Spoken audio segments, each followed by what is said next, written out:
ಈಗಾಗಲೇ ಯತ್ನಾಳ್ ಅವರನ್ನು ಕೂಡ ಉಚ್ಚಾಟನೆ ಮಾಡಬೇಕು ಅಂತಕ್ಕಂಥದ್ದು ಒಂದು ಬಣ ಈಗ ಒತ್ತಾಯವನ್ನು ಮಾಡ್ತಾ ಇರುವಂಥದ್ದು. ದೆಹಲಿಯಲ್ಲಿ ನಮ್ಮ ಪಕ್ಷದ ವರಿಷ್ಠರನ್ನ ಭೇಟಿ ಮಾಡಿ ಮೊನ್ನೆ ನಡೆದಂತಹ ಉಪಚುನಾವಣೆಗಳ ಫಲಿತಾಂಶ ಮತ್ತೆ ರಾಜ್ಯದಲ್ಲಿ ಆಗ್ತಾ ಇರ್ತಕ್ಕಂಥ ರಾಜಕೀಯ ಬೆಳವಣಿಗೆಗಳು ಎಲ್ಲನೂ ಕೂಡ ವರಿಷ್ಠರ ಗಮನಕ್ಕೆ ತರ್ತಕ್ಕಂಥ ಕೆಲಸವನ್ನು ಮಾಡಿದ್ದೇನೆ. ಒಂದು ದುರಂತ ಯಾಕೆಂತ ಹೇಳಿದ್ರೆ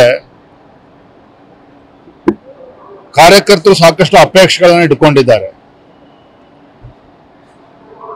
ಒಂದಿನ ಸರಿ 2 ದಿನ ಸರಿ ದಿನ ಬೆಳಗಾದ್ರೂ ಕೂಡ ಯಡಿಯೂರಪ್ಪನ ಟೀಕೆ ಮಾಡ್ತಕ್ಕಂಥದ್ದು,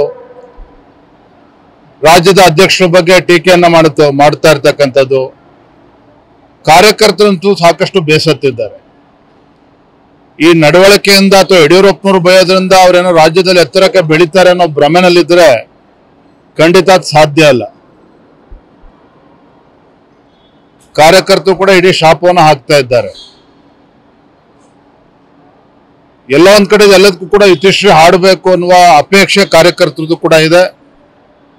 ಯಾರ ಗಮನಕ್ಕೆ ತರಬೇಕು ಅದು ತಂದಿದ್ದೇನೆ. ಇವತ್ತು ವಿಜಯೇಂದ್ರ ಏನೋ ಮಾತನಾಡ್ತಿಲ್ಲ ಅಂತ ಹೇಳಿದ್ರೆ ಅಥವಾ ನಾನೇನೋ ಮಾತನಾಡ್ತಿಲ್ಲ ಅಂತ ಹೇಳಿದ್ರೆ ಅದು ನಮ್ಮ ಅಸಮರ್ಥತೆ ಅಂತ ಅನ್ಕೊಂಡ್ರೆ ತಪ್ಪಾಗ್ತದೆ.